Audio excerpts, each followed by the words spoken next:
Oh God! I don't know what my only crime was being happy. That's all I did. I hate you. Holy shit, Danny!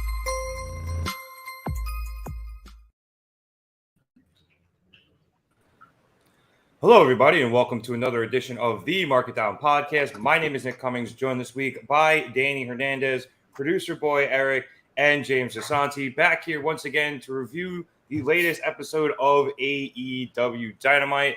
And this was a really good episode, and it was dominated by two very, very good opening and closing segments. But we will begin with the I put the wrong thing up, but whatever. We'll begin with the opening match, which was an AEW World Championship Eliminator match between the champ MJF and Adam Cole. MJF started this match pretty much just going after the crowd for the most part. He actually at one point jumped the barricade, stole somebody's popcorn, threw it at somebody else, and then knocked the hat off some guy. He also did some wrestling too, and he injured Adam Cole's left arm very early, and he continuously worked that over throughout the early portions of the match. Eventually, a bit later, MJF started tuning up the bands before trying to super kick Cole, but Cole countered with a super kick of his own and actually bloodied MJF's mouth pretty fucking bad. It's probably a cap, but it still looked really cool. Cole then injured his knee on a backbreaker, just further adding to his struggles throughout this match. Right after that, MJF was able to get Cole out on the apron, and he attempted a tombstone pile driver, but Cole was able to counter. He then climbed the ropes to go for a Panama Sunrise, but MJF countered that. I'm not wearing a hat today, you know it. I got a haircut. I wasn't going to bring it up, but I really wasn't sure who was hosting the show just now. MJF was able to counter the Panama Sunrise and hit the tombstone on the apron, injuring his own knee in the process. MJF then hit a knee strike in the ropes a bit later, and then he hit a heat seeker, but Cole was able to kick out, even though he was pretty much just down after that. MJF then ran over to the timekeeper's area, cleared the table off, got Cole, threw him on the table, went up to the top rope, and hit a rare diving elbow drop through the table and through Cole. MJF was then eventually able to return to the ring and demanded that referee Bryce Remsburg start the count, and Cole was just barely able to beat the 10 count. Cole then was able to lure MJF to the apron where he hit a straightjacket suplex after a super kick. And then he went back into the ring, and MJF was able to regain control, went up to the top rope, hit a stomp onto Cole's left arm, and then instead of going after Cole, began going after Remsburg for not counting out Cole earlier in the match. Cole was able to take advantage of this. He went for an O'Connor roll, and when MJF kicked out, Cole went into Remsburg and injured Remsburg eye. MJF then went and grabbed his title and tried to pull an Eddie Guerrero, throwing the title into Cole's hands and falling onto the floor. But when Remsburg tried to come to, he actually just fell back down, holding his eye, and never saw Cole with the title. So Cole just went, fuck it, and hit MJF with the title. He then lowered the boom, but MJF was able to kick out because Remsburg just had the slowest count I think I've ever seen outside of somebody trying to fix a match. MJF then was able to distract Remsburg by grabbing him and hit a low blow on Cole. And then he went to go get the Dynamite Diamond ring and slipped it on while Remsburg was checking on Adam Cole. MJF then went to use it, but Remsburg somehow saw him, injured eye and all, and grabbed his arm, allowing Cole to hit a super kick, a Panama Sunrise, and then he lowered the boom again. But as Remsburg was going to count 3, the bell rang right after 2, and we got a 30-minute time limit draw. Cole then grabbed a mic and asked, demanded 5 more minutes from MJF, but MJF grabbed his title and slinked away. So, James, I fucking loved this match. Loved it. I love the fact that Cole was able to counter everything that MJF threw at him, all of the cheating, everything he did. Cole was able to either weather it or counter it, or or just straight up outwit him, trying to do it. And Cole had this one, but this was, I think, a great way to either extend this feud or even maybe push it back for a little while, and a great way to protect Cole while still allowing MJF to maintain his his win streak, or I guess not his win streak, but he doesn't have a loss on his record. It's interesting because we did talk about this last week on our last live, that the fact that this was a title eliminator added so many different dynamics to this match and to what could be an incredible rivalry that spans a long amount of time for both of these men. That how do you book a guy who's undefeated as champion, who has very few losses and is very protected, versus someone who is meant to be a very white-hot babyface, who they have a lot of hope for to build up in the future and could potentially be their world champion. And I think they found a beautiful way of doing it. Producer Boy had up a great tweet after tonight, it has to be Adam Cole who does it.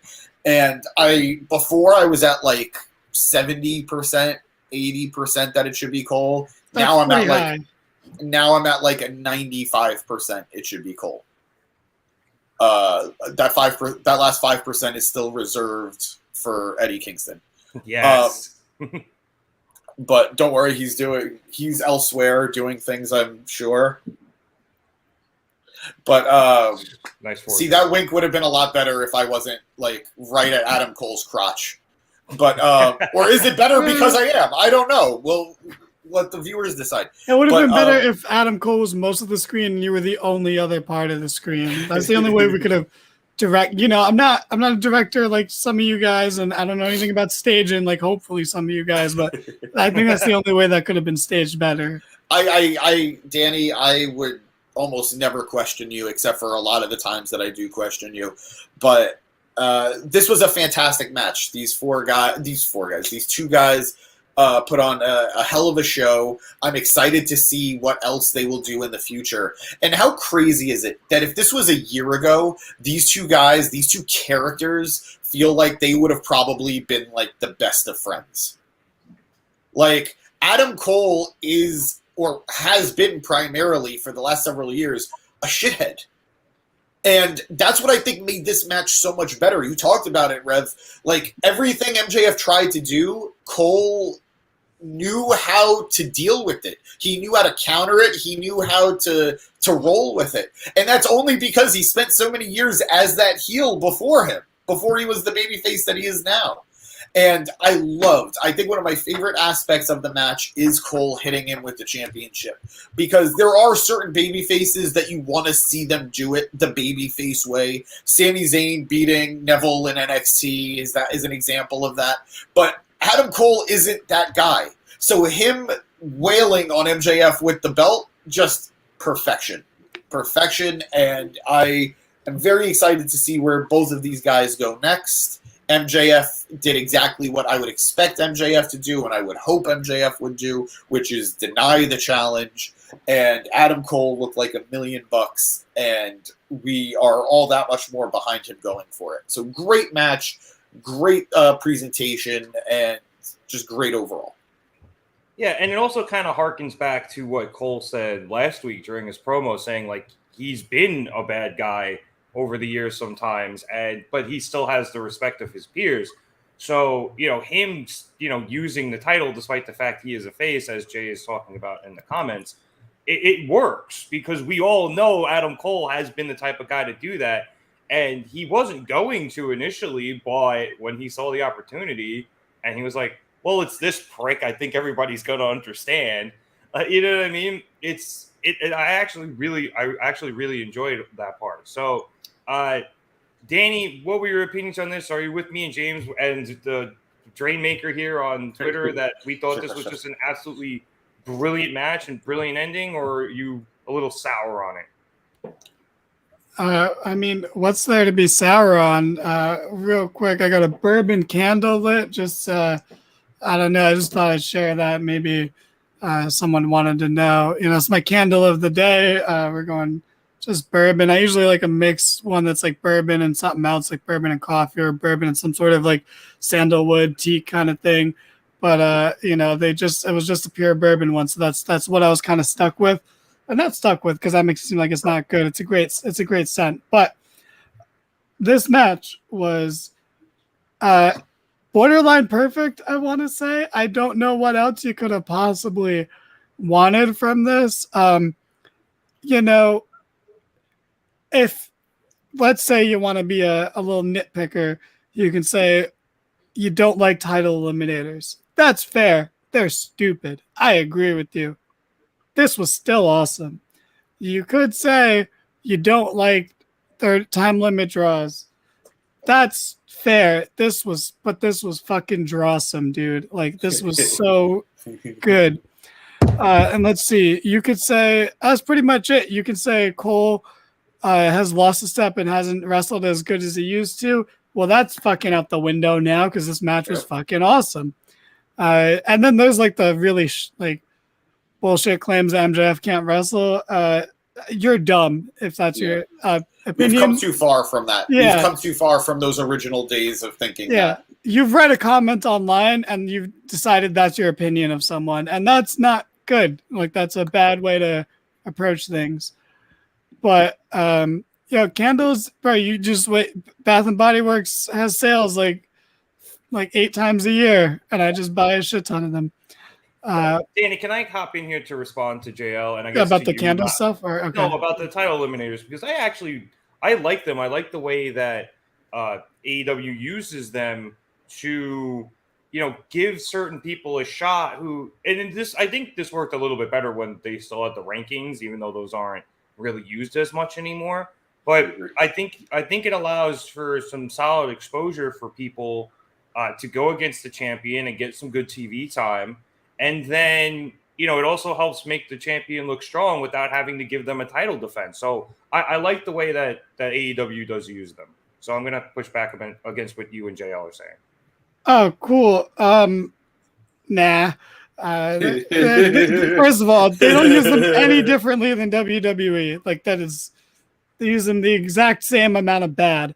But I genuinely couldn't name you a WWE title eliminator match. Because they don't do them in the past couple of years, but they were doing them from 14 through 2019. There was a brief time that they were doing them, yes.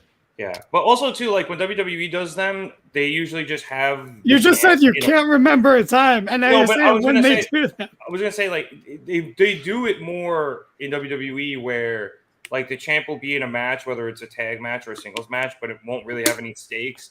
And then the champ a lot of times will just end up losing. And then they'll be like, oh, this person probably earned a title shot with that win or whatever. Yeah, that's like the 2006 through 2014 approach of it. Yeah. But this, I like it. It's different. Like I said, I think it gives people good exposure and gives the champ a solid win without having to defend the title. I think they use it really, really well. I mean, they could just have a match then. It doesn't have to be I miss good old number one contenders matches to determine the number one contender. Like, they have those sometimes too. They do. They had it on Rampage to determine Sky Blue to challenge Tony Storm. But I think it makes more sense to say, here are a pool of contenders. This is how we'll decide who's going to face the champion. If you beat the champion, I understand the argument. You've beaten the champion, you should be the champion. I do get that. Even the way that they set up this title limited match was a perfectly fine way to set up a title match that he goaded the champion to I agree. Match with him. But anyway, we're doing the thing I didn't want to do. I wanted to quickly brush over the nitpicks and talk about how awesome this was. We don't go on tangents here. Because it technically was still on topic, but this match was so fucking good. One, it opened the show. For some reason, I half expected it, but I also still was surprised by it. When I started watching the show, I was almost like, oh shit, this is opening. So that was really cool. Well, it's good that they opened with it, because if they had ended with it, people would have done the math and just maybe assumed that it would have went to draw. Yeah, true. That's fair. That's very fair, yeah. But it was just what's happened every time they've had a draw. So maybe it's time to mix it up and close with the draw, actually. But the beginning of this match was awesome. Like Rev went over it, just the crowd work. And I want to give props right off the bat to this crowd. Fantastic crowd. Absolutely. They gave everything. They gave everything to this match and the show. They made it such a better. I mean, the show was great. The crowd made it even better. So hats off to them. So the crowd work, this made it feel like a big deal. And then we get into I'm sorry, Danny. Do you guys want me to just go get a fucking hat? Like, no. You don't get a haircut this often. You look good. Rock it. Even though, like, if anything, move the camera so I can see more of your head. How would we know he doesn't get a haircut often if he's always wearing the hat? Because I know what his head looks like. I know what it looks like with a hat on. I did wait a little while for this haircut because I lined it up for the Belmont over the weekend. So, I mean, you should have known it would be a thing. You don't have to wear a hat, but you should know that it's going to be a point of contention when you don't wear one. Okay. But anyway, I'll wear one next week. I promise. Yeah, but anyway, when these two were countering each other halfway through the match, it was so good, so fluent. And I just had this, a realization, because not like we never realized this before, but MJF is so good, and his matches are special, which is why I brought up the lame criticism that people have of MJF that he isn't a good wrestler, because they either just don't watch enough. But this match was like, oh, this feels like a big deal. MJF is really good at making these matches feel like big deals. Not that his opponents aren't pulling more than their fair share of weight, because they're probably doing a little bit more of the lifting in a way. But I got so into this, and then in those last few minutes, I was like, why isn't this a title match? But then when they did all the title stuff, I really thought that was the end of the match. I really bought into it. I was like, oh shit, okay, like that's a way to protect MJF. Like his heel shenanigans backfired, and this is why he lost. Like he didn't lose clean. I was like, that's an acceptable end. So I genuinely bought that as the end. And then my only criticism of me getting worked would have been that you could have saved that for him actually losing the title. But this was so fucking cool, to the point where I heard Justin Roberts the 2 times he announced how much time was left. But by the time that pin happened, I fucking was still caught off guard by that and worked by that. It was so good. And the air, it's this is weird to say, and this I feel like only in wrestling would this make sense. But there's a good way to suck the air out of the building, and there's a bad way to do it. And this was the good way to do it. Like, because the crowd didn't lose any fucking heat. They were still hot after this and during everything after, But I love this. And that tangent really threw off just the beauty of this that I wanted to talk about. But that's okay. I'm sure anything I missed, any poignant thoughts I had, that I think Producer Boy will sum it up pretty well when you throw to him. So, Producer Boy, are there any points you think Danny missed that you can so poignantly put together? This might have been one of the greatest matches of all time. No. Hey, Rev, can you make a note of how long into the episode this was? I'm going to clip out him saying that. I'm going to put 18 and a half minutes. Okay, yeah. Good. Yeah, I'm going to write that in our private chat. So I have that. It's the greatest match of all time.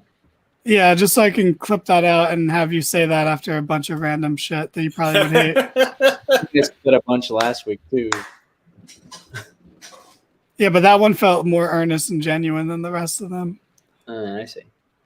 So I will say someone's washing machine's done, by the way. I'm just pointing that out. It's weird. $2. Do you pick the music that plays for that, or no? Mine does the same exact fucking melody. Samsung? LG. Ah. Do you get text messages letting you know that your wash is done? It's an option, yeah. I was going to say newer ones, I imagine you could do that. I mean, Samsung has like a fucking TV in their refrigerators now. It's insane. See, it agrees. I'm also just right next to the washing machines. Can confirm. I've been in that room before. But seriously, Producer Boy, what were your thoughts on this match? All right, so I didn't see the match, but from what I did see, I just put up a tweet where whatever. Anyway, I think they're putting themselves in a position where they've made it believable that Adam Cole will win when they actually do the title match, which is something that I didn't think they would be able to do. I think, James and I thought as soon as they announced this match, it just meant that Adam would win tonight, and then they would set up the match and he would lose just to do some 50-50 shit. This way, it's not even really 50-50. It's a draw and then just a straight-up loss from Adam Cole when he eventually loses. But I do think that if they hold this out until Wembley, it'll be kind of like a Sammy Drew McIntyre situation where people actually think he's going to win at the big stadium and then he ends up losing anyway. Which true. I think hometown boy Adam Cole in Wembley would get the same reaction as Sammy in Montreal and Drew at the Castle. I mean, I think we'll get the same reaction as Drew, maybe not Sammy. Drew got a massive reaction. He did, and I think Cole will too. I just don't think it'll be Sammy. But I do think Wembley is the move for. Where is Cole even from? He's built out of Panama City. Who the fuck cares? That's not a play. You're going to take a wrestling show to Panama City? No, he's you the might Panama as well. Game Boy. You might as well bill him from Playboy. Wembley. That's not what MJF said, Rev. Oh, fair. Yeah, and I mean, they both brought up good points. So who's really wrong in this feud? Exactly.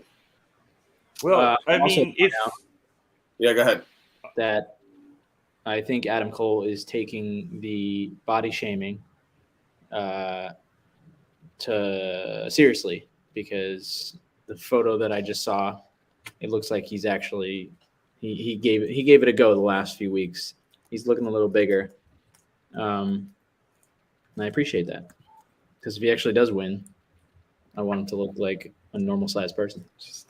you're Who keeps guys are the doing it? worst. I stopped. We also John joined the chat. It doesn't feel as good now. John, man, you missed it by like 2 minutes, man. We were just having a whole thing about washing machines and dryers, man. You should have been there. It was huge. It was huge. Oh man, they got you know what? You kind of do I'm look getting a like hat. I'm done. I'm getting a hat. Oh no! Don't! You're being bullied. no, he is the bully. Anyway, what happened after this, James? I actually don't know what it was right after this. Oh my God! I don't take notes. Emergency host, are you? I mean, I didn't think we would be abandoned for a goddamn hat because he fell to peer pressure. CM Punk return video package.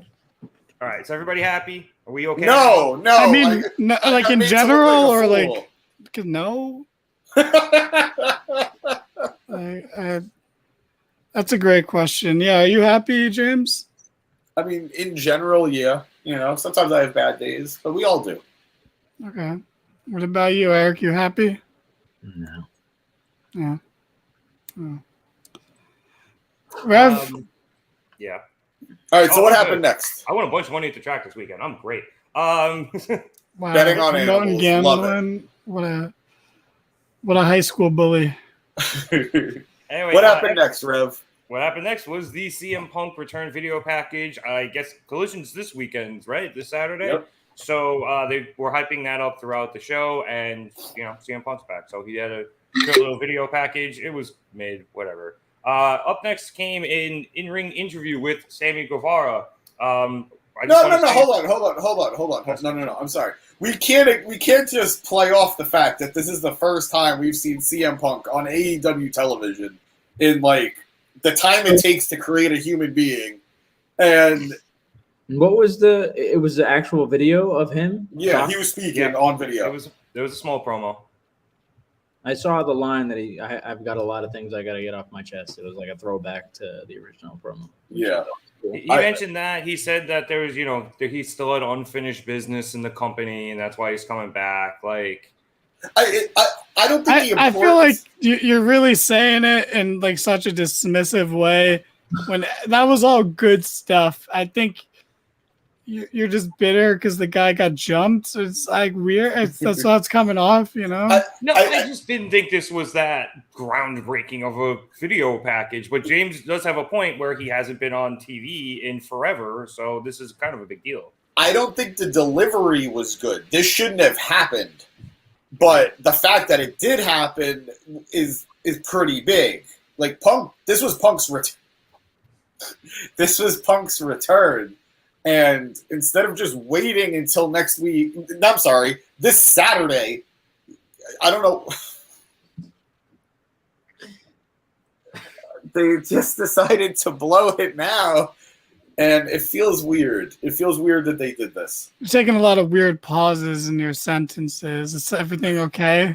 I'm just a silly boy in a silly mood, apparently.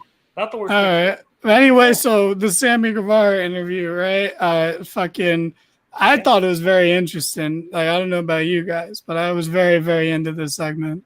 So was I. I quite liked it. So just to run it down, Renee asked Sammy where he was at after losing the match for the AEW Championship at Double or Nothing, and of course following the announcement of Ty's pregnancy. They're having a girl. Congratulations to them. Sammy said that his future looks bright and that he'll have his wife by his side, his baby girl in one arm, and eventually in the future the AEW Championship in the other. He then goes on to say that in order to do that, he's going to have to make some changes in AEW, and then he's interrupted by Darby Allin. Darby comes out and says that the people are starting to love Sammy again, and there was actually quite a bit of cheers for Sammy, and that does seem to be true. The crowd is coming back around. Coming back around on him. And then Darby asks Sammy if he's going to stand on his own or continue to live in the shadow of the Jericho Appreciation Society.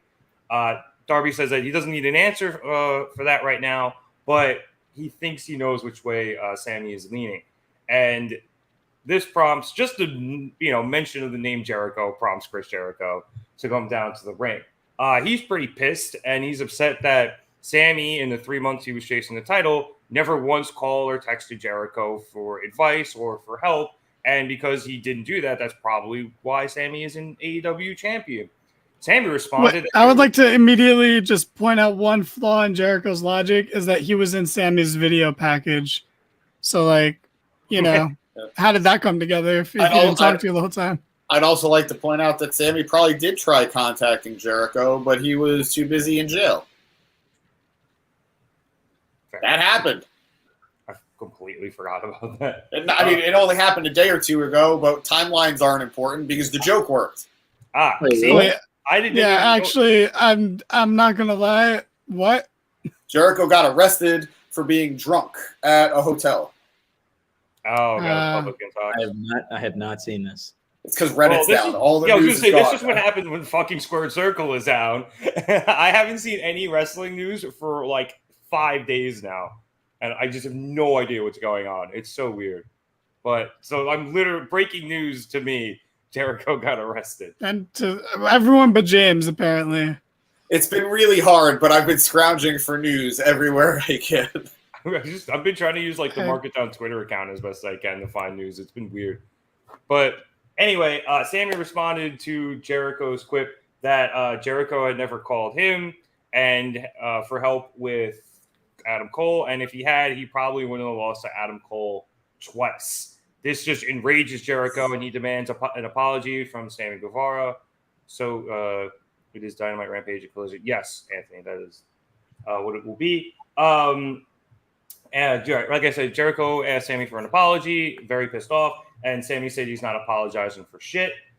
Jericho gets even more pissed, suggesting that they reunite Les Sex Gods and have a match so that Sammy can relearn the hierarchy of the Jericho Appreciation Society and remember who his boss is.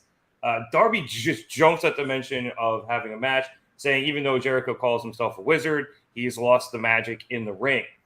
Jericho then threatens to beat up Darby 2-on-1, and Darby says he's not really alone. And then it's Sting! So he comes down, and I don't know how this is possible, but he faced off with Jericho for the first time ever, which just seems weird. Because they've been wrestling for so long, and I know they were only in WCW together, but you think something would have happened between them, but apparently not. I thought that's what they were setting up for once Jericho started using the bat. That was like 2 years ago, and nothing ever happened. So, I mean, I didn't think about it that way, but maybe. But either way, it was just pretty crazy that they hadn't faced off against each other.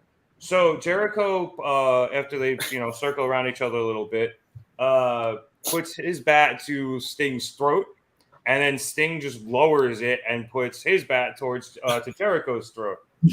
They then just stare at each other, and then eventually Sting knocks Floyd out of Jericho's hands, and Jericho retreats from the ring as Sting knocks Floyd back towards him outside. So, Danny, you were saying that you were very intrigued by this promo. I am too. I think we're starting to set up for Sammy face turn here. He's finally going to split away from Jericho and the Jericho Appreciation Society for pretty, honestly, like for the true first time since he's been in AEW. I know there's that small little window there with the old stuff, but the Inner Circle. But I think I'm going to like this. I think I'm going to like Sammy being back out on his own, and I am going to enjoy seeing face Sammy again. I kind of enjoy rooting for the guy. Well, that's because you're a simp for his blog, but I haven't really watched it in a while, but I know he just seems like a pretty genuine, chill dude, and he's made some mistakes. But what, James? You have a question before let's just get the derailment out of the way. What's your confusion it's somebody's about? forehead, but whose? It's just a bald head, dude. I thought it was an egg from Jurassic Park. Nah, I knew it was a head because I see the wrinkle of like the forehead, the brow over here. But it's just a random bald guy's head. Anyways. Yeah, anyways. Yeah, no, sandalwood candles are great, AJ. Top tier stuff. The fact that you can see my wall of candles like behind me, it's getting out of control. But anyway, the segment I thought was very intriguing. I was very, very into this. See, I'm a little more hesitant about turning Sammy face again because it went well for the first half of the first time, but then it went south pretty quick. And we've explained why. We've gone into details. We understand why. So I don't think we can make the same mistakes again. Cody's not here to do it. True.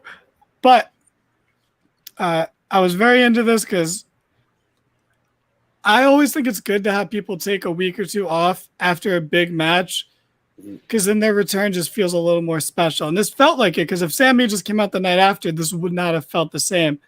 But just taking those couple of weeks was like 2 weeks, if that. That was enough to make this feel a little more special.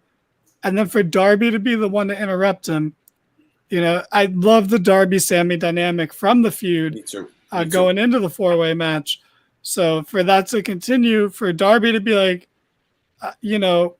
what I said before I wasn't just saying that. Like what I said stands true. Like you need to break away from this group. You're better than this group. It's that one where it's like I don't even truly fully like you, but I respect you, and you deserve better than what you have right now. Like that is a very interesting and compelling story. And the Jericho Sting aspect of it is interesting. It's Jericho, so you never know what you're gonna get. But I mean, sorry, go ahead. Okay, sure. You never know what you're gonna get. But I want to say that Darby, and we said this a month and a half ago, but Darby is so much better on the mic than everyone realized. And even here, I was like, he's carrying this promo segment because, like JL said earlier, Sammy's a little dry on the mic. But especially as a face. As a heel, he's fine. But as a face, it's just there is something where it doesn't sound fully believable when he says things. But that's whatever. That's not a huge deal. But Darby actually is very credible and believable when he speaks. So the way he positioned himself to get between Sammy and Jericho when they were coming face to face was beautiful. The look on his face before he delivered those lines was great. And the fucking line about him calling himself a wizard, but when the bell rings, there's no magic. That shit is brutal, bro. He ended him with that shit. That needs to be played in like the video package before Jericho's retirement match. Like that was so fucking brutal. I know, dude. It's almost impossible. Like, how would you have known that Nick was reverent? There's it's no not way on the screen every week or anything. Yeah, no, there's no way. What's it gonna do? Recognize your voice? This is absurd. I was so intrigued by this, and I don't even care. The match doesn't have to be good. I'm intrigued by the feud, by the story, because now you got multiple moving parts. You got a first time ever Jericho Sting face off. You got Sting's bat, and this was a light chant from the crowd. They didn't fully get it going, but Sting's bat was bigger, and the crowd was chanting Sting's is bigger. Also, what's with these aluminum bats, guys? All right, we were not fucking 12 years old anymore. You got to use wooden bats once you grow up. Sting's is wood, and yeah, I know, but Jericho's is aluminum because every time they clanged, you can hear it. Yeah. But so that's really interesting. And you have the Darby, Sammy. There's multiple parts of this that make it intriguing. Like you have Sammy and Darby's growing respect for each other. You have the idea of Jericho and Sting mixing it up for the first time. And then you have the Jericho and Sammy like tearing apart, because the first time Sammy left the inner circle and he went off on his own, but he didn't come to blows with Jericho. This might be where they actually come to blows. So that's pretty cool. I feel like there's a lot to take from there. And you know what? Rev, do we care what these guys have to say, or do you want to move on? I definitely care what James has to say, but I'll let Eric go first, because I feel like James is going to be a little more positive about everything. So this sucked. No, I'm kidding. But, no. Derek, I like the way that every time you start, you just come out with like the most like extreme declarative statement, and you're just like, he's got a brand. He's got a brand. Yeah. It's basically what I said in the group chat. It's just I feel like they're hinting at it too much to the point where it's like, okay, if it happens, I don't know. It could be one of those situations where it's like, okay, we expected it, but it's fine because we wanted it to happen. But it also, I'm not a fan of them. I also feel like they've been hinting at this forever, just like Sammy turning on Jericho in a way. I think Sammy needed to stay aligned with Jericho as long as he was a heel. And him being a heel was something that they couldn't really control. They wanted him to be a face, but the real life stuff just made him so unlikable to a large contingent of the audience that they needed to backpedal and put him back to where he was. So being with Jericho felt like a safe move, I think. Yeah, I just feel like if it's leading to him turning, it's expected. It might be too expected. That's why I was going to cut Danny off, because I was thinking maybe they do another situation where they made us believe that Kenny would be turning on the Bucks. But what if our heads are in Sammy turning on Jericho, but it's actually Darby turning on Sting? Oh, that's terrible.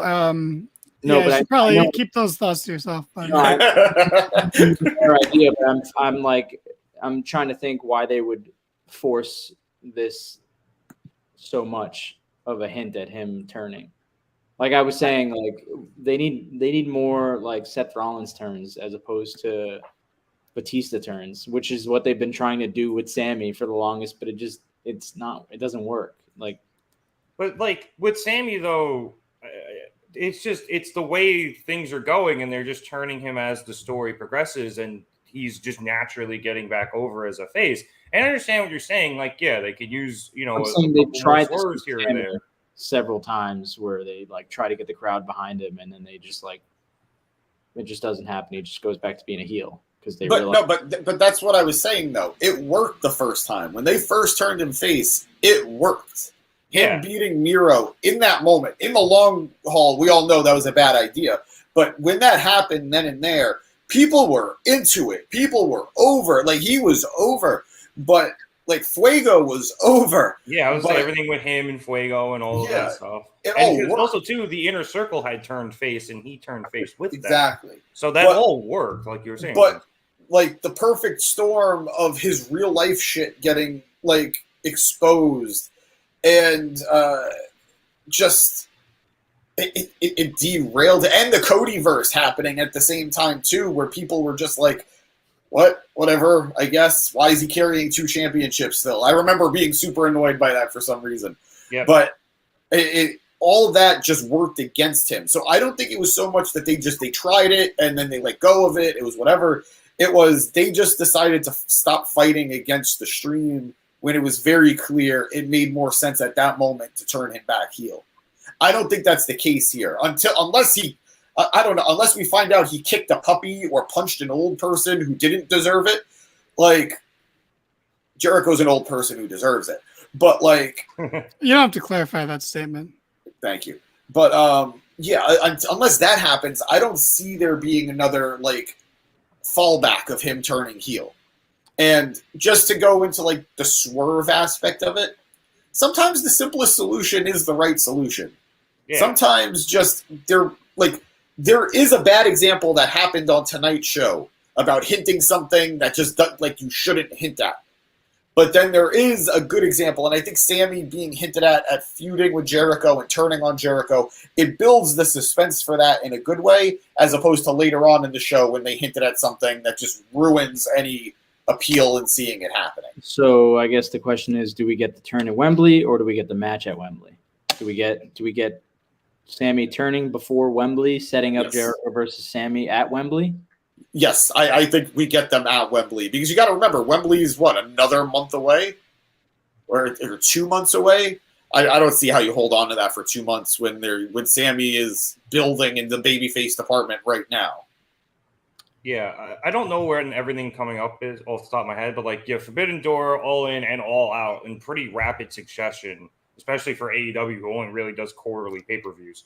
So there's a lot of big shows coming up, and there's going to be a lot of chances for them to do this. Obviously, I don't think it'll be at Forbidden Door, but they'll have an opportunity to do this in front of a big crowd, whether it's Wembley or All Out. I'm not entirely sure where All Out is in Chicago, but I would like to address this. I would like to address the chat real quick, right? About the group chat, and we have one to coordinate the pod. Clearly, as you can see, this is a highly coordinated fucking show we run here, like almost down to a T. We have scripts. Like I could give you guys a little insight right here, where it's like, got the podcast rundown right there. I know it's hard to see because of the ring light, but I've got it down for you. Rev host. I bring the charm and the charisma. James is aloof. He's aloof. Eric says shit. Rev gets mad at him for it. We go on tangents and we answer chats. All right, that's the rundown. The show. We should be way deeper into the show than we are right now. We but really should. Here we are. But if one of you guys wants to create a Discord for us, be our guest. I feel like we did create a Discord. We just forgot about it. Well, we were going to try to go live. We don't need to give show notes right now, but what happened after this, Rev? And then we're going to blow through it. I'm deciding if it's worth talking about right off the bat. Honest to God, I think we're at the exact same pace as the actual show was, because I'm pretty sure the Sammy segment ended after about 45 minutes because the opening segment was a half an hour.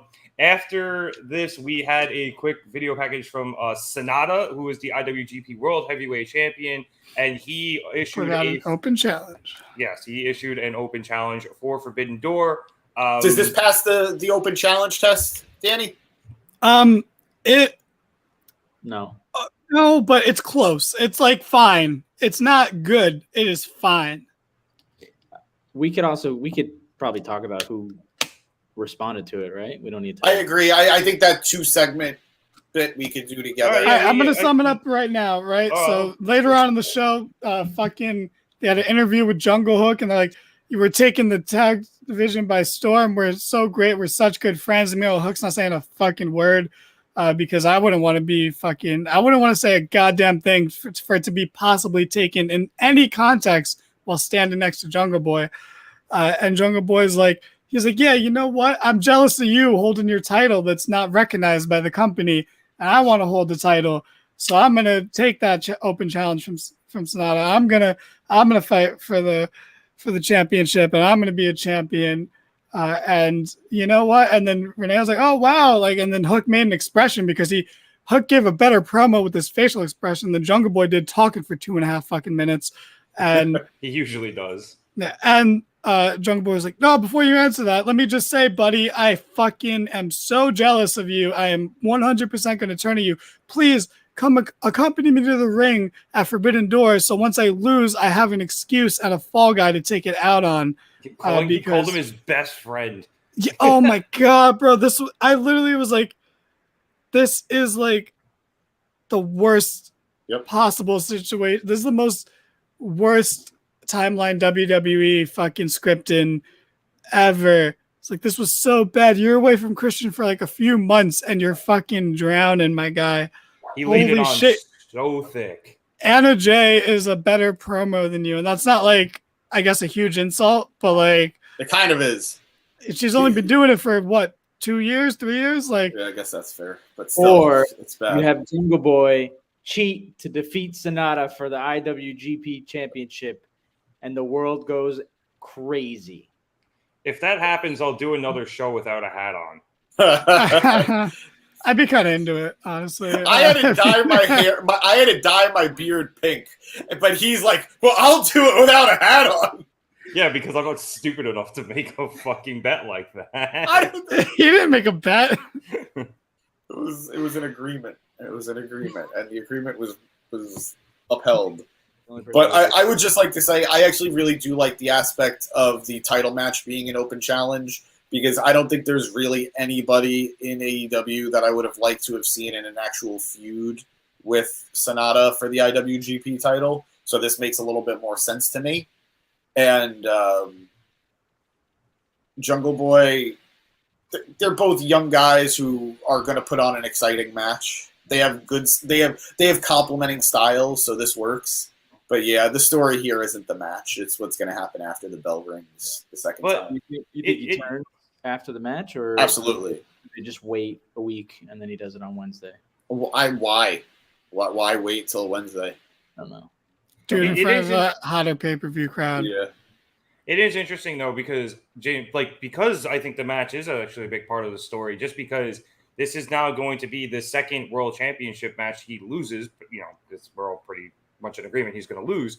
That within the span of a month and a half, and him wanting to gun so hard for a for a singles title is a big deal. Thank you, Jay. So I think I like the fact that he's accepted this challenge, just knowing what it's going to set up, because I think it lends a lot to his eventual heel turn. The only thing that I'm finding weird is maybe they have a match, maybe they don't. I'm going to guess they do, but Hook's first L coming to Jungle Boy is going to be kind of fucking annoying.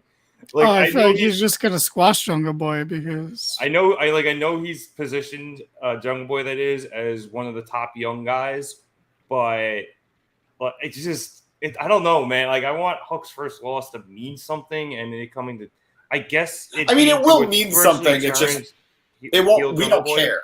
Yeah. It'll mean and I something. like Jungle Boy, and I want to care. So and you know what? He can sell me on this. We'll see how he does as a heel. There's a lot of room for improvement for him, I think, especially on the mic. So if he's better as a heel promo and he starts selling things better in terms of his mic skills, maybe I think that loss will be worth it. But I'm not 100% sure. I think one of the issues is I'm more concerned about Hook than I care about Jungle Boy, because we all love Hook. I really do. He impressed the hell out of all of us when he really finally started getting in the ring and doing stuff, and his presentation works. He's the hottest thing on Rampage for like the first 3 weeks. Everyone wanted to see him squash whoever, and now... And nobody did, because nobody watched Rampage. But it's one of those things that we can...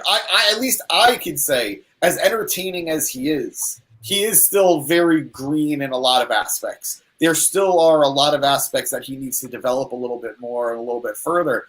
And I don't know how that direction goes for him with a big loss to Jungle Boy. I don't want him to fall back a few steps because of it.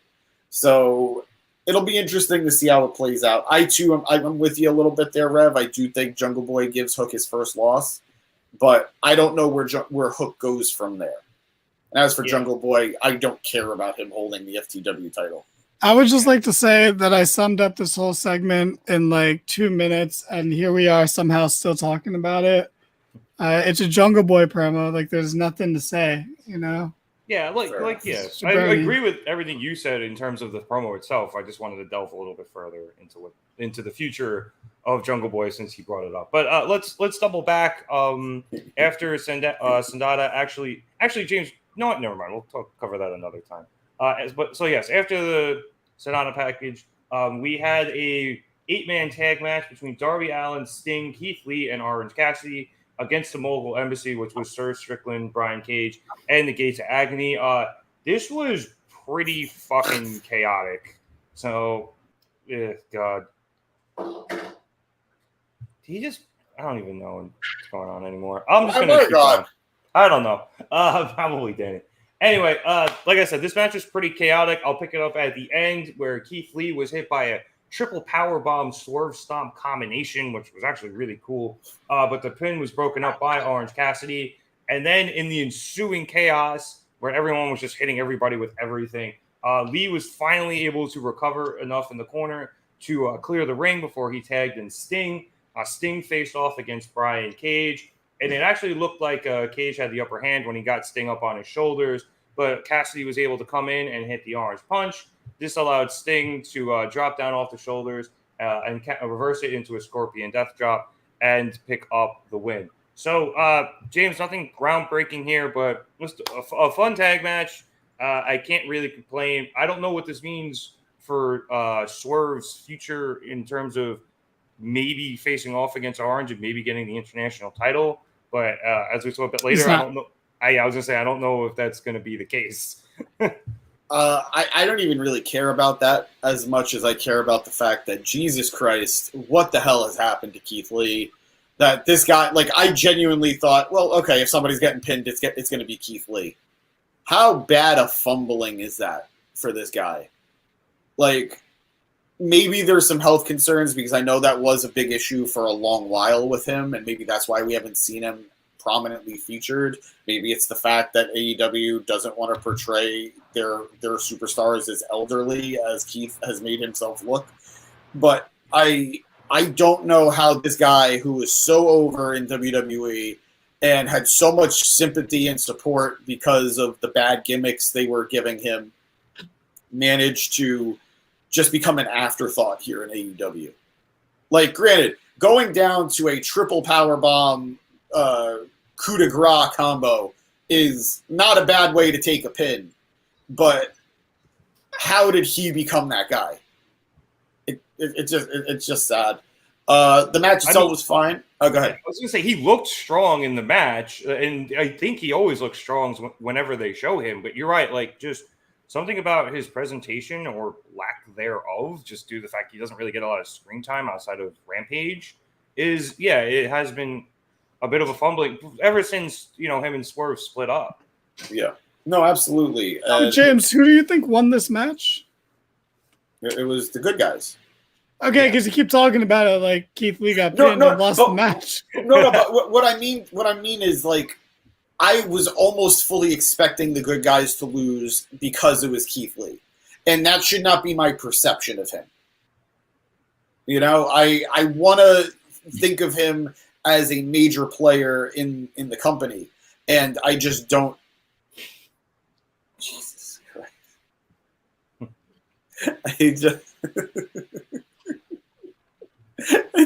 I just don't see it. It was cool to see Sting get the win. I liked the Darby Orange Cassidy pairing, but admittedly, I don't think there is a bad Orange Cassidy pairing. I don't think there's ever been a combo that I haven't liked with him. The match itself was fine. Nothing really to write home about either way. That spot was really cool, admittedly. And I weird little small bit, but when they started the match and Orange and Darby did like the suicide dives, and Darby hits his, but Orange gets caught into that bear hug. I thought that was such a good spot. Yeah. It doesn't always have to be synchronized. I do like that aspect of one guy hit his mark, but the other guy didn't. And the guy who didn't because he's in worse shape physically because he's been so banged up. I really did like that. He went after like one of the strongest dudes on the roster, or at least exactly dudes on the roster. So yeah, that was a good spot. I do want to point out that Daniel Garcia was watching this match backstage just because it comes up a bit later. Yeah, I mean, he's a fan of the company. He's one of us, so I get it. Google gobble. But Danny, did you have any big opinions about this match? Because, like I said, I thought it was good, but it wasn't anything groundbreaking. Keep keep Garcia away from this beautiful, beautiful title. We don't need him fucking boring up the place with in this title picture. He had his match. It was fine. It's not the best in hindsight. It was good at the time, but we've just had better since.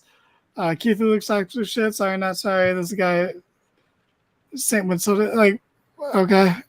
I'm not sure what this person means, so I don't know how to tell them they're wrong. He's got a little bit of a point where, just like I said before, the presentation of Keith Lee compared to what it was at that point is definitely worse. I'm not going to comment on his physical looks just because, like James said, he has health problems, and I'm not going to shame the guy for not wanting to dye his fucking hair. So, I like I said, I like the white hair. I don't see why is this such a point of contention? I don't understand that. But this match was so fun. And I'm going to tell you why, because how could it not be? You had Orange Cassidy, the wrestler of the year, undisputed. I don't think anyone's going to top him. You have Darby Allin, rising promo guy and top babyface in the making.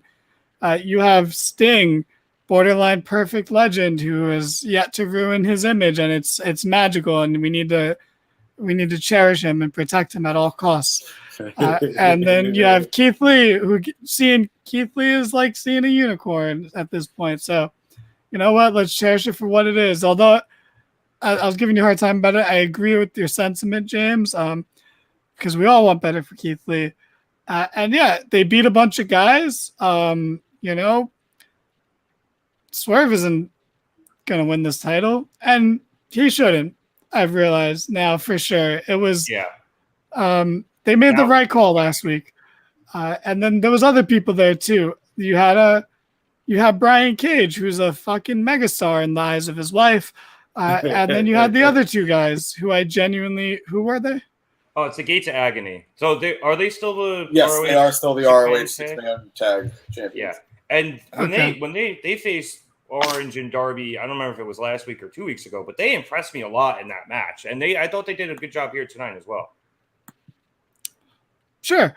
I mean, the match was fun, so I guess they did do a good job. I actually can't fully write off that comment, but all the good makings of a fun 8-person tag. Didn't mean a lot, but that's okay. It was just a fun time in the middle of a show with a lot on it. So moving on, it doesn't matter what producer boy thought. He didn't watch it.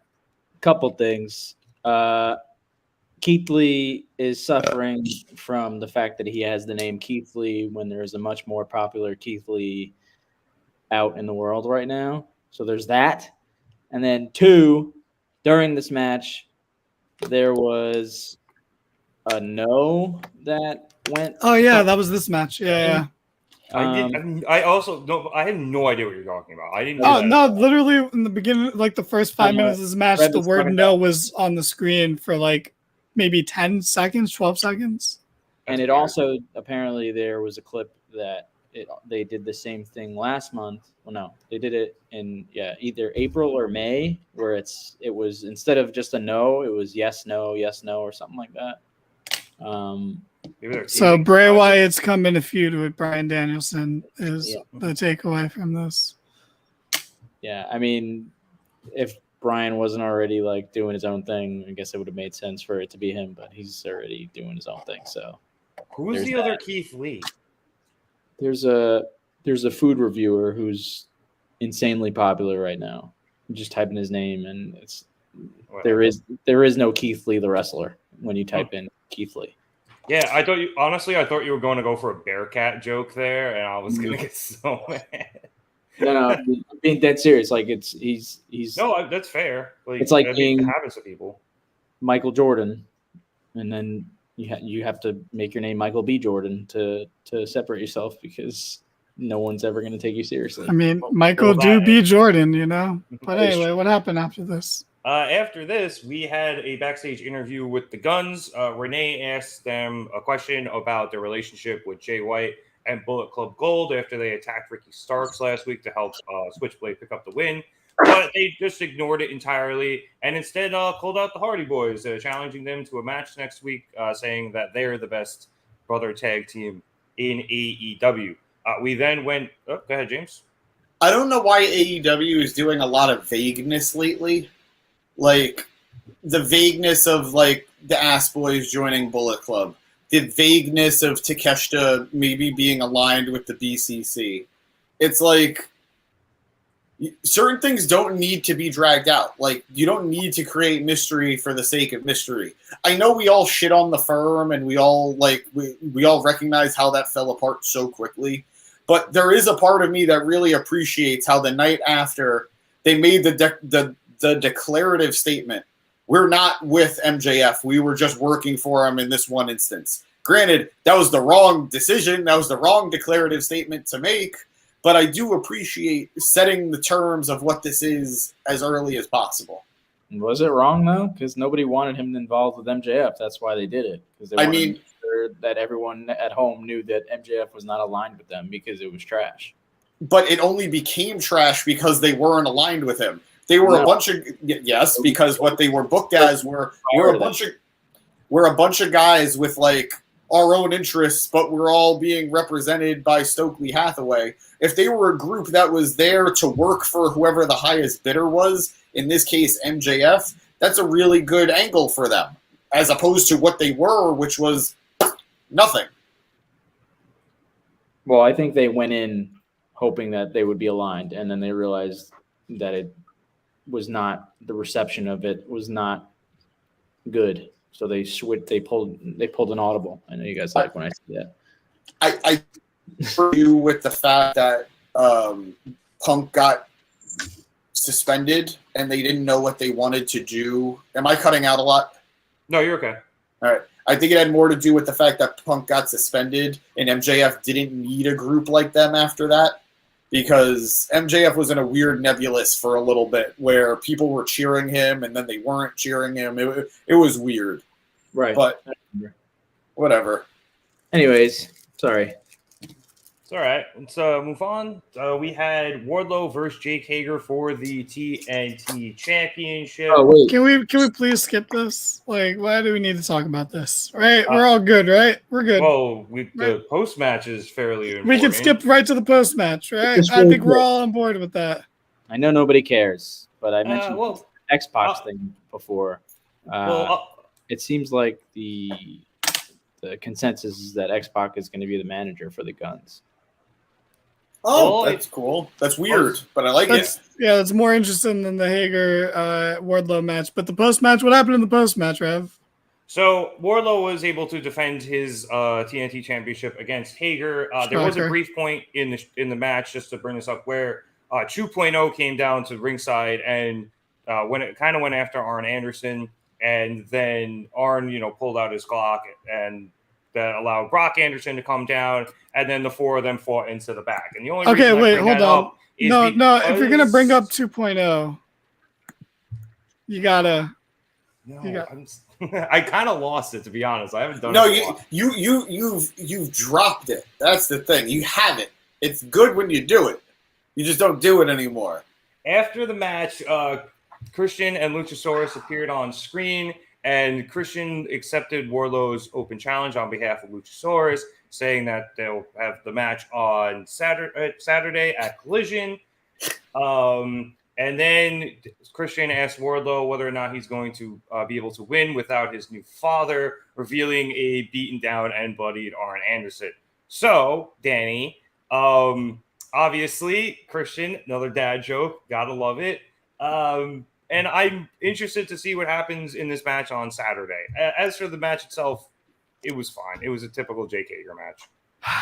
Okay, everyone, put your hands together, put your hand in your heart. I don't know how this works, but Brain. Dear God, who definitely does not exist, please do the one good thing for once in your terrible life of ruining people's lives. Do one good thing for someone and have Luchasaurus win the TNT title.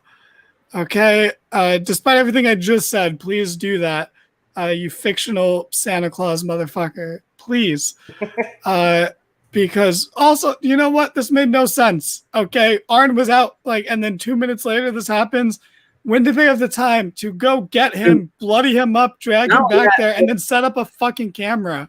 Not only that, but they were at Gorilla, and Wardlow ran like a fucking animal. So, and they kept them on the screen while Wardlow was no longer on screen, meaning he was already in the back, which means he would have been at those steps. None of it made any sense. Yeah, we talked about staging earlier, and again, unlike you guys, I'm not a made man. I've never directed anything. I've never been on TV or in movies, so I don't know too much about staging, but I thought this was very poorly staged. But that being said, please, for the love of the imaginary guy in the sky that for some reason dictates how we live as a society and sometimes laws, fucking do one good thing for once in your pathetic life. No wonder your dad was so tough on you. What the fuck?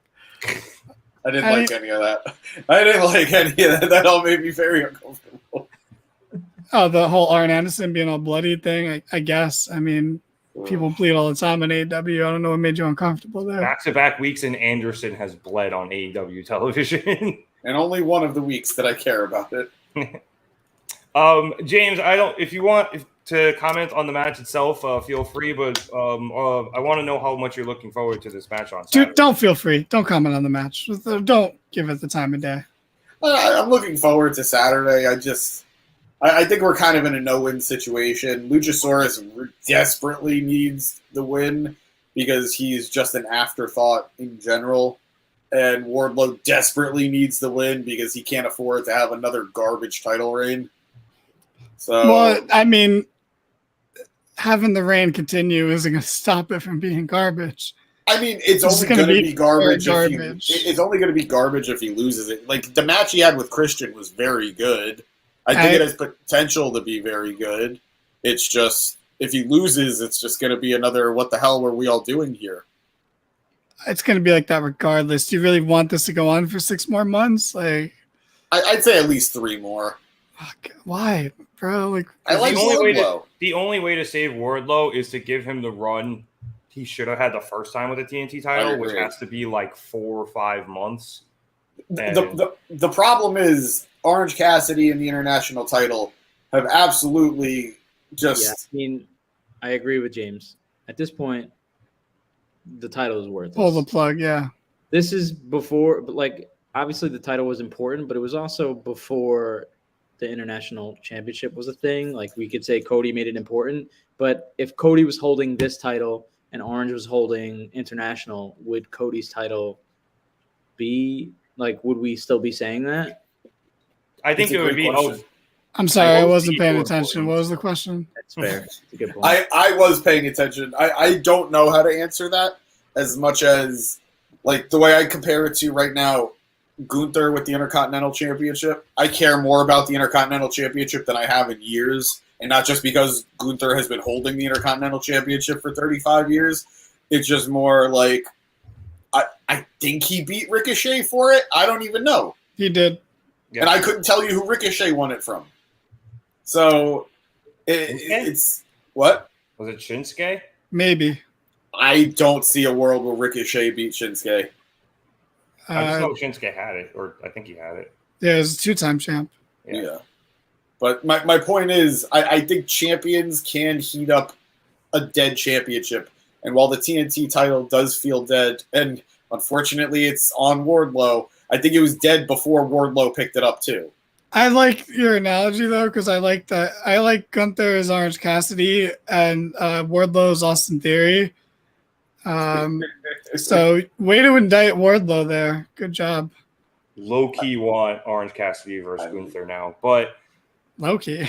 Yeah, but honestly, Right, the title died. I think we all kind of said after the Codyverse stuff, and then it Scorpio Sky. Scorpio and then Sky it got is hung up with Scorpio, and once that happened, it had definitely lessened in value. And the hope was when Wardlow initially won it that first time, he was going to heat it back up, and because he was so hot at that point, had he gone on a long run with it and a good run with it, I think the title would be fine. But he didn't. Agree. And they've just and then they ended up getting pinballed around between him, Samoa Joe, and Powerhouse Hobbs, and it doesn't have any it doesn't have a good standing right now. Now, could Wardlow take it and, continue to defend it for a few more months and hopefully heat himself and the title back up? Possibly. But as of right now, it doesn't seem like that could be the case, Eric.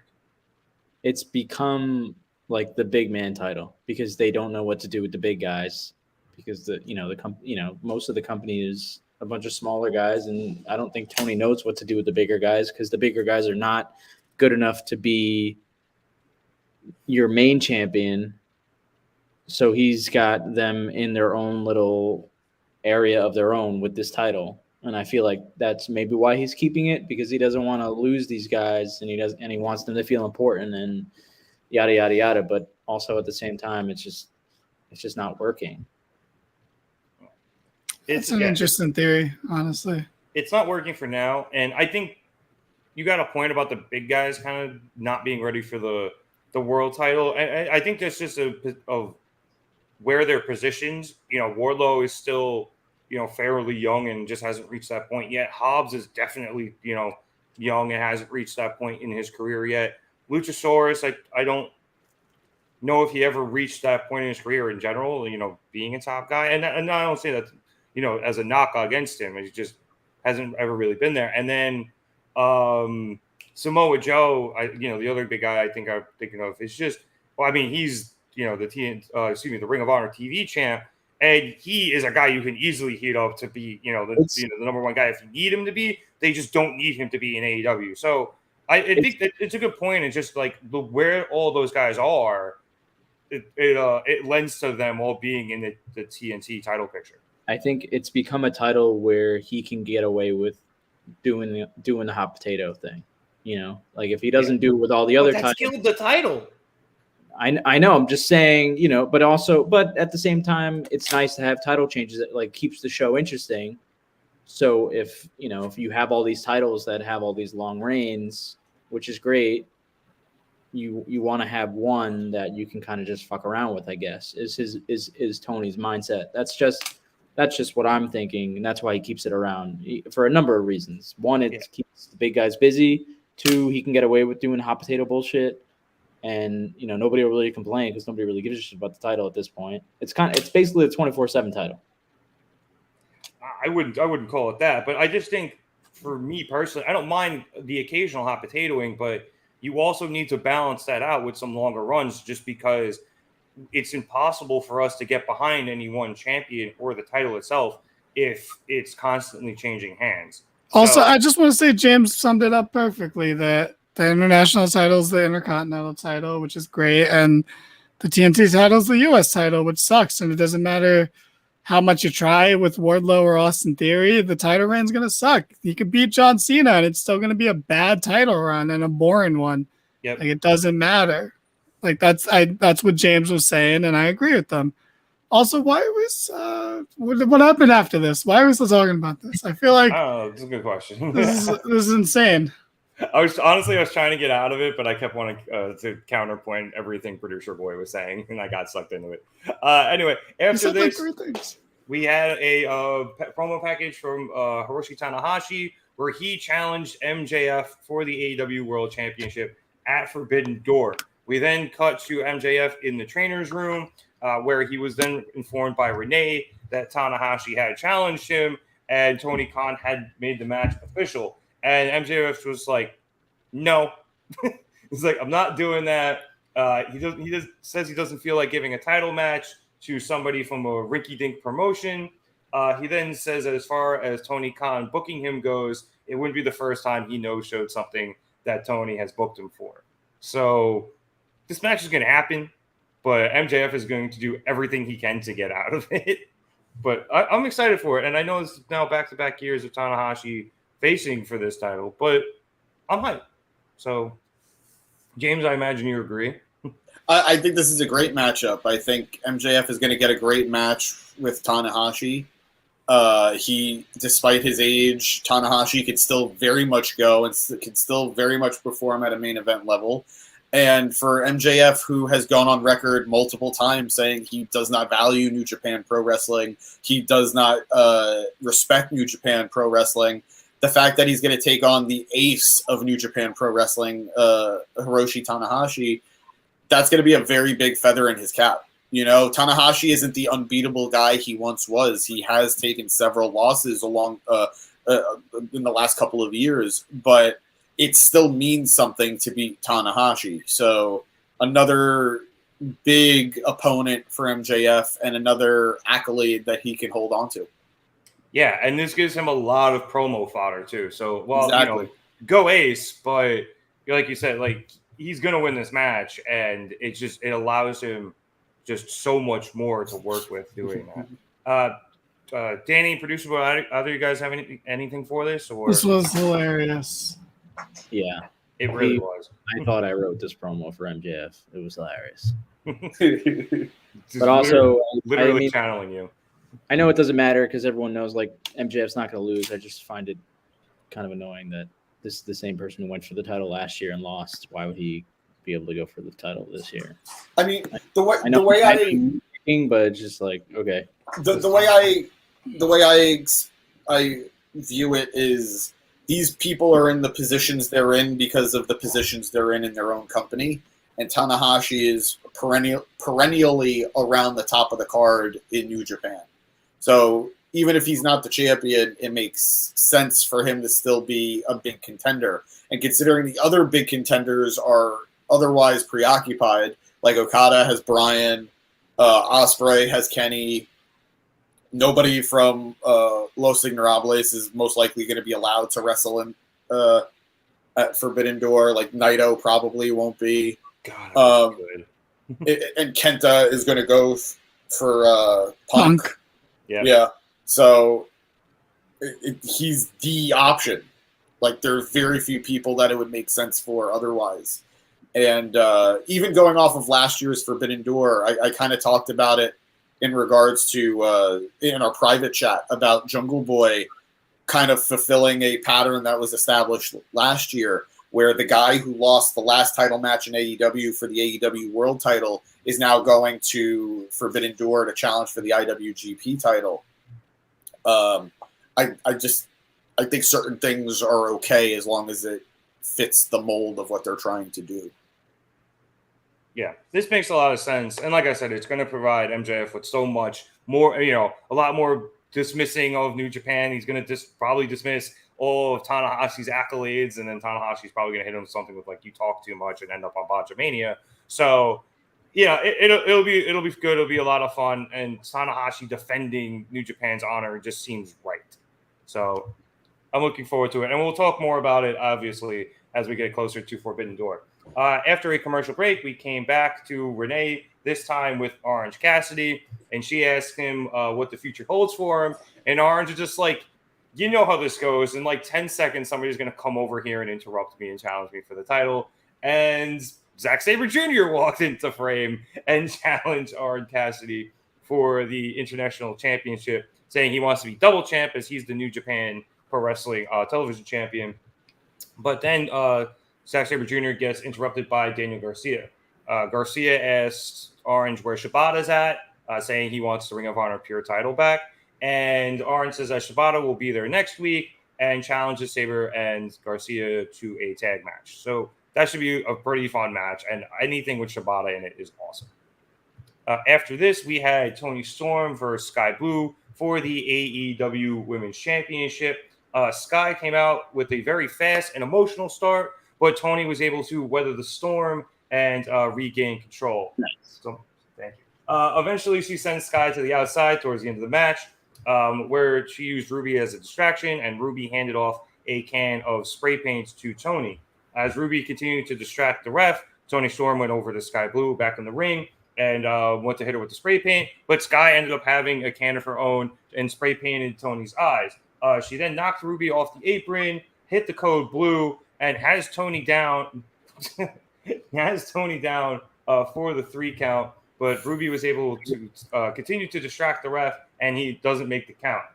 Sky then hit Ruby with a super kick, but that distraction allows Toni Storm to get Sky, and then she hit her with the Storm Zero, and then Sky was actually able to kick out of that. I was convinced that was the end of the match, but unfortunately, right after that, Toni locked in a Texas Cloverleaf and forces Sky Blue to tap out. Then after the match, Ruby and Toni start beating Sky down, but Willow Nightingale came out for the save. So James, I think we've been talking about this a bit, both on No. Go to producer boy first. Her selling sucks. She's got to be the worst seller of all time.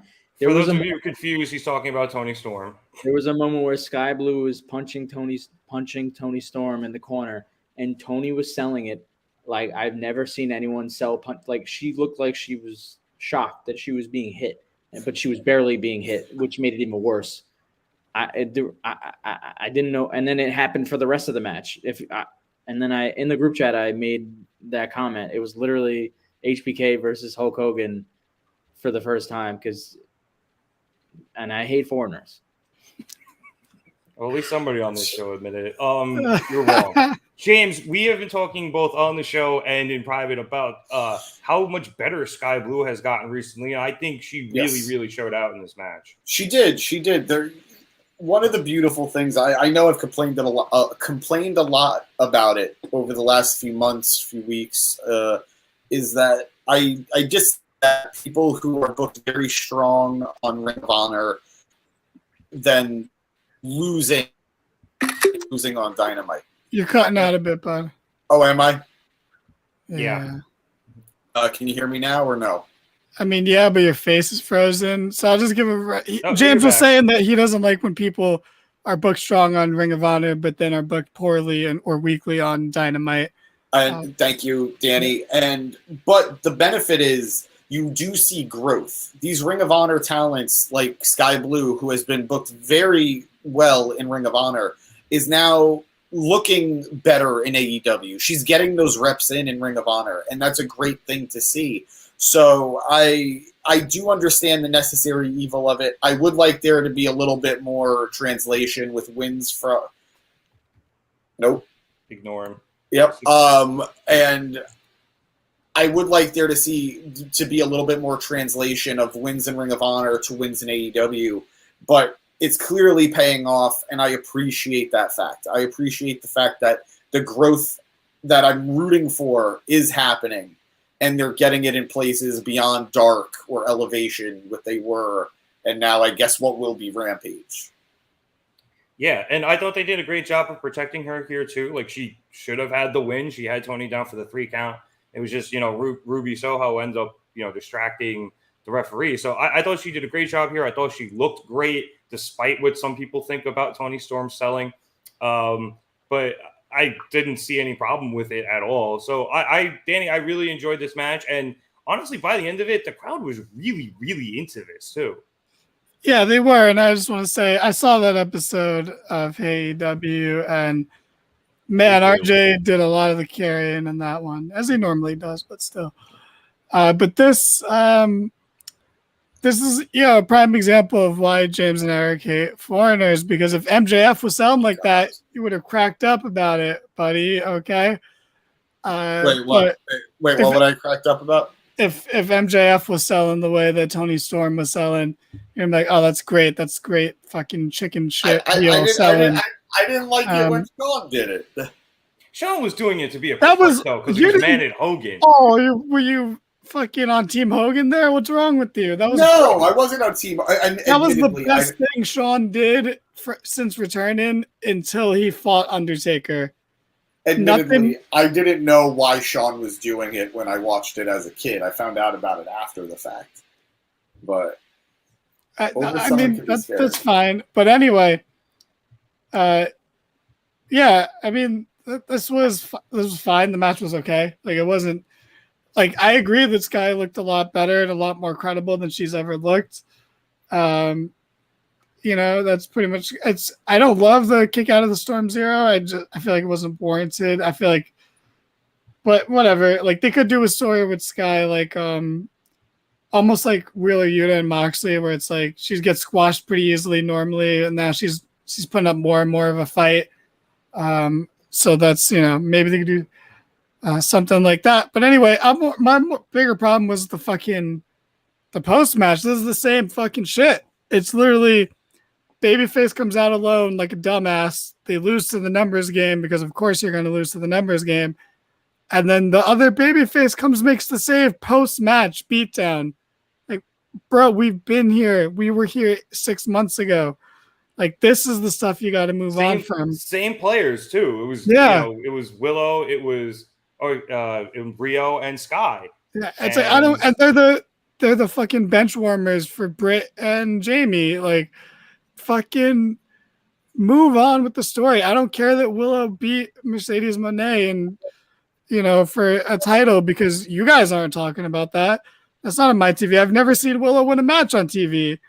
Like, I'm fucking sick of this shit. Like, I saw her win one in person. It was great. But I think I'll give him a pass for this week and last week or whatever because of Monet being hurt.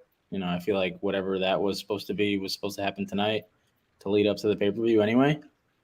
So them doing a repeat of what they've been doing. James is not liking his I'm trying to take it down, buddy. I didn't do that. All right, Eric, change your background. After this match, we had the aforementioned interview, with Jungle Boy and Hook. And then during the rundown for the rest of the week's programming, we had a quick video package with FTR and Bullet Club Gold for their match with both CM Punk on FTR's team and Samoa Joe on Bullet Club Gold team on the opening edition of Collision on Saturday. And that leads us to our main event of the evening. We saw the Blackpool Combat Club face off against the Elite, but I'm going to call them the Hung Bucks, A, because that's a great nickname, and B, on the Cryon, they put formerly known by a sexually suggestive and anatomically misleading team name, which is the best Cryon we've had since Hangman came out against Kenny Omega to face him for the title. So this match was crazy as fuck, and it just mostly because it was just absolute chaos. The Hung Bucks came out hot. They took the BCC out on the outside, and then eventually in the chaos, the BCC was able to retake control. They singled out Nick Jackson, and then the end was even more chaotic. So I think I got everything down. Moxley had Matt Jackson in the Bulldog choke, and Claudio had Hangman in the corner. But Nick came in with the Swanton to save his brother, and then that led Claudio to let Hangman go, and then there was some tags, and there was a lot of fucking craziness, and then eventually Wheeler Yuta somehow became legal, and the Bucks threw a super kick party and cleared the ring. They singled out Yuta. He gets hit with a pop-up power bomb, a BTE trigger, and a buckshot lariat, and Hangman ends up pinning him for the win. Now we're gonna get to what happens after in a minute because it was so much. I'm gonna give it its own rundown. But James, this match was really good. The Elite get their win back from Anarchy in the Arena. This was something brought up by Shivani that the BCC hadn't lost a match that Moxley was involved in a year. So huge win for the Elite. Like I said, a very chaotic match, but still a very enjoyable match. I very much enjoyed the dynamic of this match. It was frantic. It was. And one of the things that Brian has been criticizing the Elite for on commentary has been that he feels that they're not taking enough opportunities to capitalize. They're not bringing the fight to the BCC the way the BCC brings the fight to everybody. And I liked how at the beginning of the match, you saw the intensity from the Elite. You saw the intensity from the Hung Bucks. They were super kicking. They were attacking. They were bringing the fight to them. And that's sort of what you need to do with the BCC. That's sort of what we've been seeing in recent weeks. Like last week was the Best Friends doing it. They got the upper hand early because they attacked early. It fell apart. They didn't get the win, but the strategy was sound. So I like that. That's good. I like the Bucks gear though. It looked really cool. It did. It reminded me of when Hangman was with the Dark Order and they were all wearing the purple cowboy gear. But did you see that the Mets beat the Yankees tonight? I did. Walk off in the 10th. Yeah, walk off in the 10th. Oh, that fucking sucks. Nimmo, let's go. Redeemed himself from yesterday. I'm not as suicidal as I was last night. I'm glad you're not suicidal, but I was there and I was furious. But... I mean, look at that. Maybe you and Producer Boy have more in common than you thought. No, I'm good now. I mean, we still suck, but whatever. Continue, James. Did you but mean yeah, the Mets or you and producer boy? why does he keep leaving?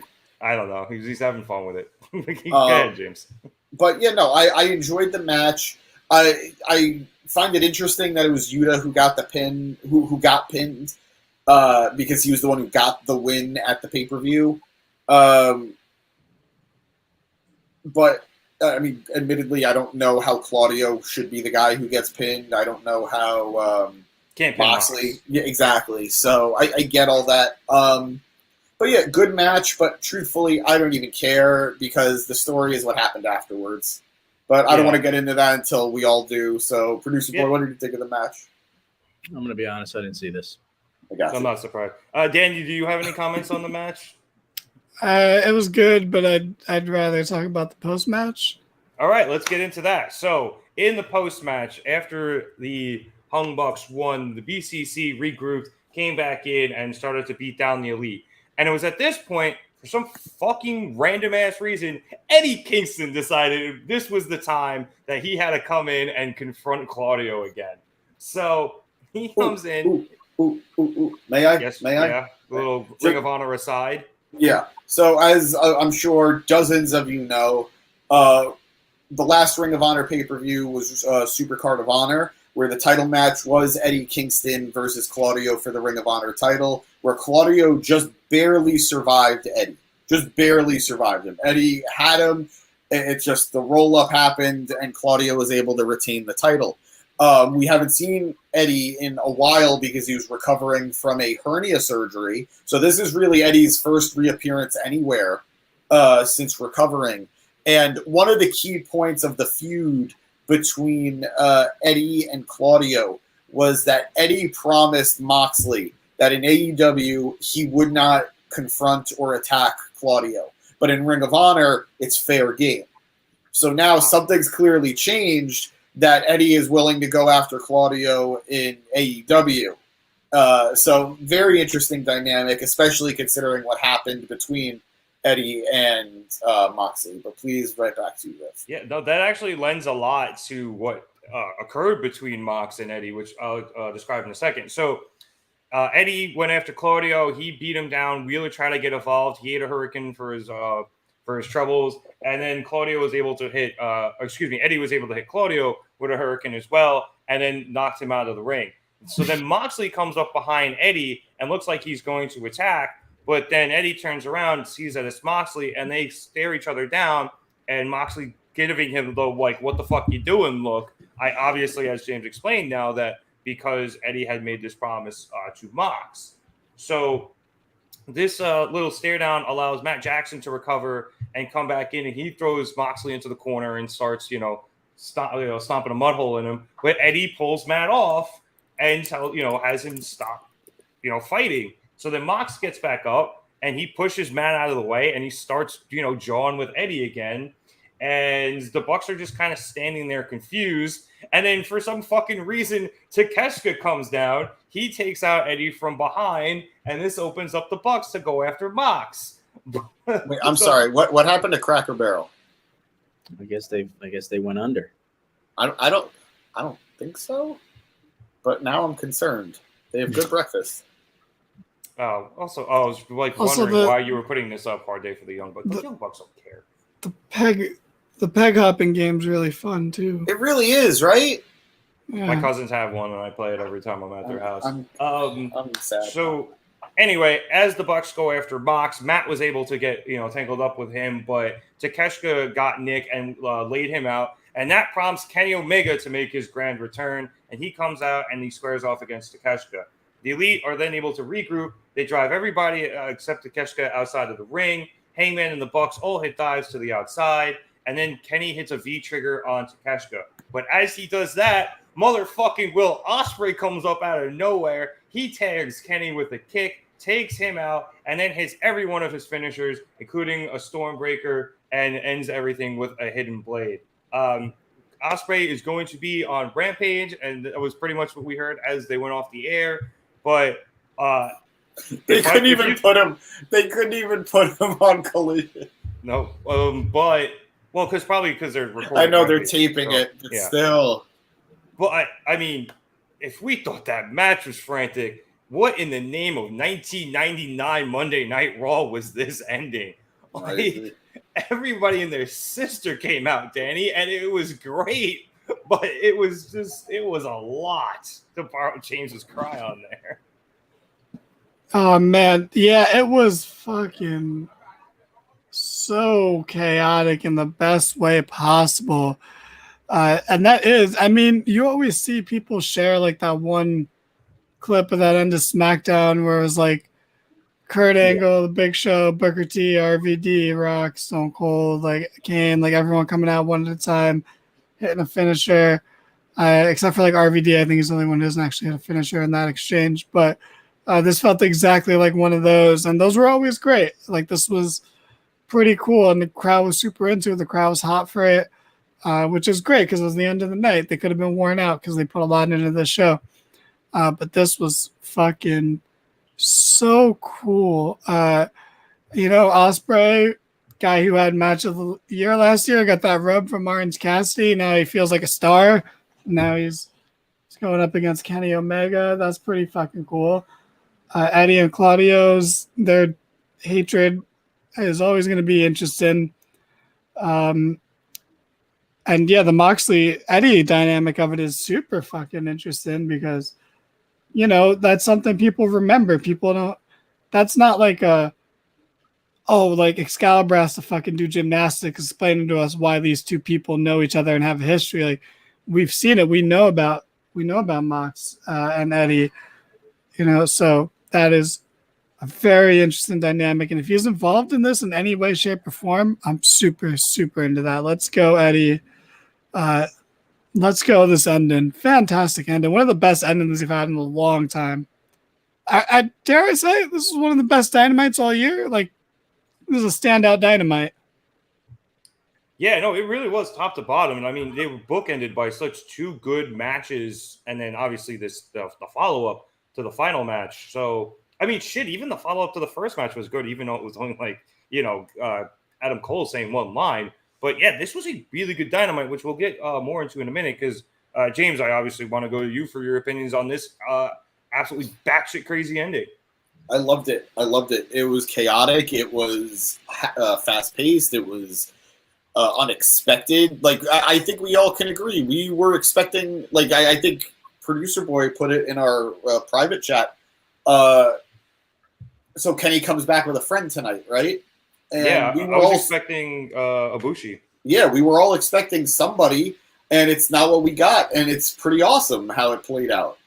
I kind of joked about it, again, in our private chat, that it feels like Kenny's in like 5 different feuds right now.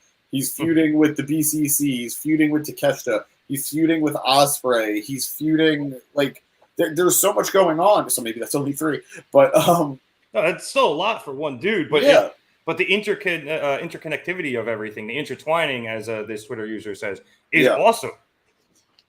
And I loved it, and it really played out beautifully. The Eddie Kingston of it all was super unexpected, was super surprising, so random. And I don't think Eddie would have it any other way.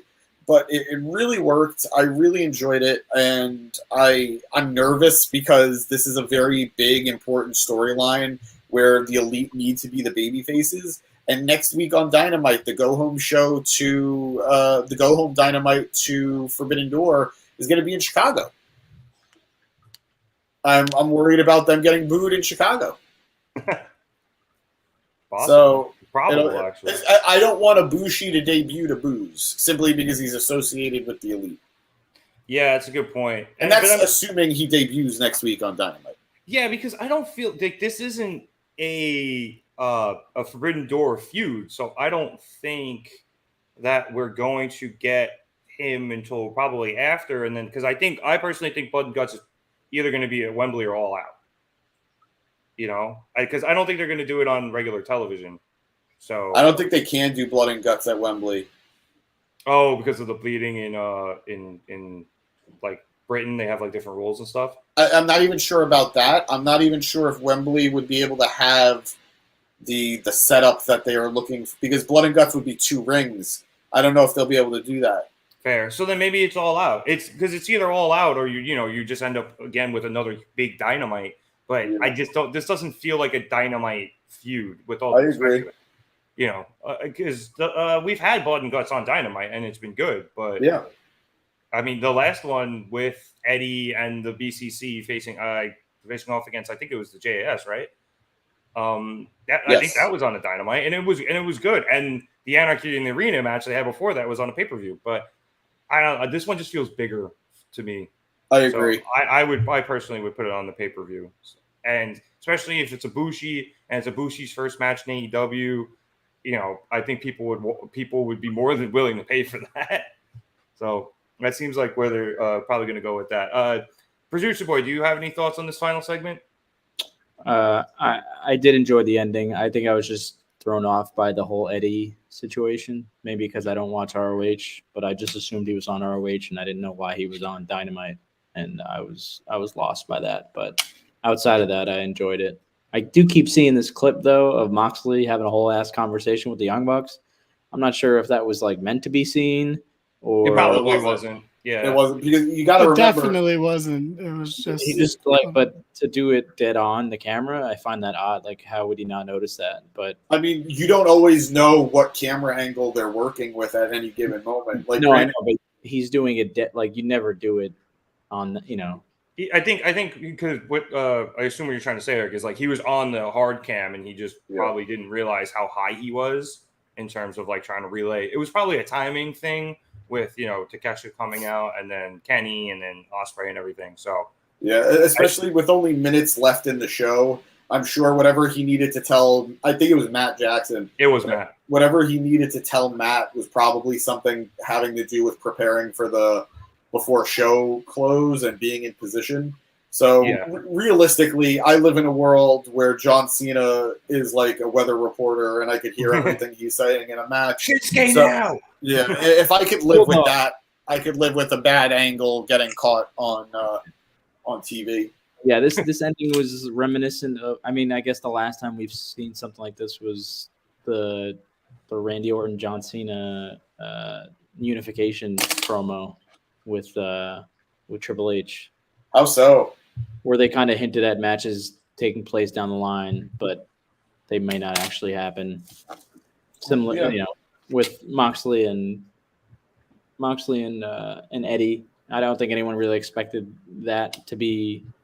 I never actually thought about it, but now I want that match. I don't think it's going to be Moxley Eddie. I do think they're probably setting up for Eddie Claudio, because Eddie feels like the only guy who can beat Claudio for the Ring of Honor title right now. But why would he join? We Claudio? got that match. Wait, what were you saying, Eric? I was saying, why would he join Claudio though? I don't think he is joining Claudio. Claudio was the first guy he attacked, and the only guy he really he attacked Yuta too, but that was because Yuta went after him. He specifically came out to beat the shit out of Claudio. Right, but I'm saying the stare down with Moxley. What's the point of that? Because you're building up possible tension. You're building up a will they, won't they situation with Eddie and Moxley. You're building up tension with. They're not going to do that. I was just saying, why wouldn't they do that? I mean, they could, but I don't think that's the story. I think the story is. That's fair. I like that it's like, okay, this doesn't necessarily have to happen. We're just showing you the repercussions of this, Yeah. Also, too, we got Eddie versus Moxley. Though you can always go and watch that back. Yeah, that was during the pandemic era, I believe. Yeah. So, and it was a very good match. It was. So, I mean, you want to run that back, I'm here for it. But if he's more going for the Ring of Honor title again, then that's different. And I'm not going to lie. I low-key don't want him to win because I want Eddie's first world title win to be the AEW championship when he beats MJF. But should that not happen, like, I'm totally here for him beating Claudio and getting the Ring of Honor title. It's also way more personal for Eddie to beat Claudio. Like, yes, being AEW champion means way more right now than being Ring of Honor champion will ever mean again. But beating Claudio, that's like almost like a 15-year story between him and Claudio. Yeah. So I would like that. You can always do both. Yeah. You can always do both. I just, it being his first title would be cool. But yeah. All right. So that was Dynamite. I think, like we kind of just mentioned a moment ago, top to bottom, this show kicked ass. We got a lot of setup for Forbidden Door. We got 2 great matches at the beginning and at the end, and some pretty good stuff in between. James, I was very, very happy with this Dynamite. No, I was too. This delivered in a lot of ways. This really pushed things forward at a great pace. I kind of wish almost this was the go home show for Forbidden Door, but I understand that we're close to the finish line without actually being there. So I'm interested to see how next week plays out. Very excited to see Collision on Saturday. I think I will actually watch it live just because of Wardlow versus Luchasaurus and Punk's return and what all that means. So yeah, Dynamite delivered in a lot of ways. I'm happy Kenny's back. Yep. Very happy Kenny's back. Considering it was your lower third for the last 3 weeks. Yep. No, I've missed my Canadian boy. So good Dynamite. Very good Dynamite. I'd give it like 7 bananas out of 8 coconuts. It's a high score. Danny, you were also saying before that this was one of the best. You said ever, but if you want to stand by that, please. But this was a great Dynamite. I said of the year. Oh, okay. But then points. I think that holds up quite well. Then it definitely was one of the better Dynamites of the year, and he just fucking dips. Producer boy, he left. So everybody's thinking about it, Andy. Producer boy, I hopefully you can see some positives in this, even though you do have a little bit of trouble with that. There's the declarative statement that we all know and love from him. No, I really like. I mean, we're looking a year ago when they had ROH on the show and they didn't know how to separate 2 ideas from the other, and now we're setting up for Forbidden Door, and they're doing a great job of balancing out AEW and their next pay-per-view, which really has nothing to do with their AEW storylines. And I think they're doing a great job of keeping you excited about next Wednesday while also keeping you excited about the pay-per-view, while also letting you know that it's a filler pay-per-view, but we're still going to have a really good time watching it kind of situation.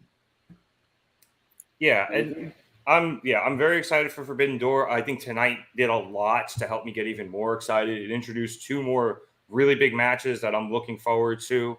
And, hopefully the next, a week or 2 of Dynamite even propels that even more as we head towards Forbidden Door, and then, and then continues to help low-key set up things for All In and then All Out after that.